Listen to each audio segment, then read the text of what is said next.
pourquoi ce focus autour du Mali, puisque eh bien, on pouvait réconfigurer ce G5 Sahel, du moins cette force sous-régionale avec d'autres pays de l'Afrique de l'Ouest qui, eux également, ne sont plus épargnés de cette menace terroriste. Ou alors tenter de réconfigurer cette force sous-régionale, je l'ai dit, en G7, G8, G20 Sahel, passez-moi l'expression. Et pourquoi cette fixation autour du Mali? C'est quoi le projet, j'ai envie de vous demander? Eh bien, encore une fois, je vais associer le Mali à l'Algérie. Celui qui domine le Sahel, côté Algérie ou au Mali, il domine l'Afrique. Ce sont plus de 200 tribus. Donc, c'est multiethnique et c'est très, très riche. À partir du moment où vous dominez 200 tribus, donc, il y a à peu près 450 millions d'Africains qui sont liés à ces tribus-là. Donc, vous êtes une force régionale. Et c'est ça la force du Mali. Et c'est ça pourquoi j'essaye aussi d'intervenir beaucoup pour ouvrir les yeux aux Maliens et leur dire que c'est un pays, c'est une bombe, le Mali. Si le Mali se libère complètement, association avec l'Algérie, la Mauritanie, c'est toute l'Afrique qui va se libérer. Voilà pourquoi on fait fixation. Il faut voir ce qui se passe actuellement. Et tout est lié à l'Afrique, hein, c'est-à-dire je peux sortir du sujet, mais ça va me ramener au Mali. Quand M. Lavrov est passé par l'Algérie, il était convenu qu'il aille en Arabie Saoudite, c'est ce qui avait été annoncé, mais en réalité, c'était pour tromper un petit peu les médias. Il est parti au Sultanat d'Oman. Sultanat d'Oman, on n'en parle jamais. C'est un sultanat qui est très discret, qui a une très forte diplomatie, et ils ont à peu près la même politique que les Algériens. Ils ne se mêlent pas de ce qui se passe à côté de chez eux. Et ils font ce qu'ils ont à faire. Pourquoi M. Lavrov est parti là-bas? C'est très important aussi de le savoir.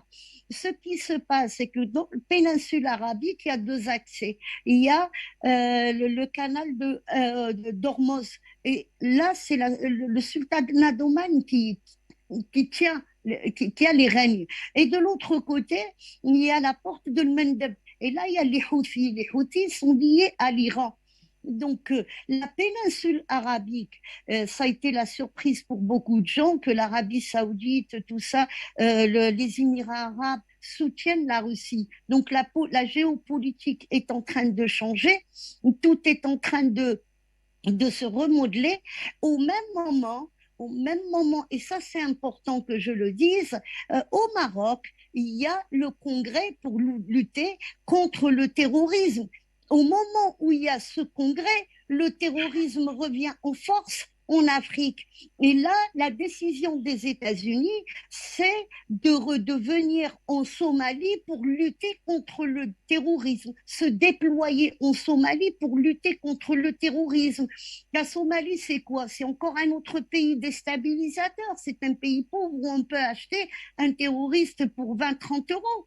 Il y a tout un jeu qui est en train de se faire. Et si on n'ouvre pas les yeux, si on ne met pas une carte géographique face à nous pour lier les événements, et eh ben là, on peut se planter. Le Maroc, je demande à tous les Africains qui nous écoutent, allez sur Google, marquez le Grand Maroc, le projet Grand Maroc, et vous allez être très surpris. Ce matin, justement, parce que j'allais intervenir, j'ai envoyé ça à Afrique Média.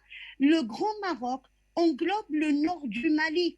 C'est ça le projet. Le projet des Berbères Mazir, la mazirité, le projet de l'Euro-roi qui est le commandeur des croyants. Tout ça, c'est lié. J'insiste, j'invite tout le monde. C'est pas moi qui les ai mis, tout ça. C'est bien. Même le Maroc, les amis. Eh ben, le projet du Grand Maroc englobe une partie de l'Algérie, la Mauritanie. Ça va euh, euh, jusqu'au Sénégal.